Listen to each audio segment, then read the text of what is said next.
はい、こんばんは。島 TV へようこそ。本日はですね、台風18号その後の様子をご紹介します。今回はですね、ドローンファントム4 Pro、活用しました。台風一過の田園風景、吉備高原、吉備中央町の風景をご紹介します。それでは動画の方どうぞ。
さていかがでしたでしょうか。やっぱりね、とりあえずね 4K で撮ってるんですよ。まあ綺麗ですよね。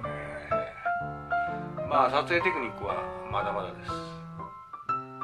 はい、もしこの動画がよろしければ高評価拡散をよろしくお願いします。それではまた次の動画でお会いできれば幸いです。以上、シーマ TV の土井がお送りしました。今度はカノ君も来るかな。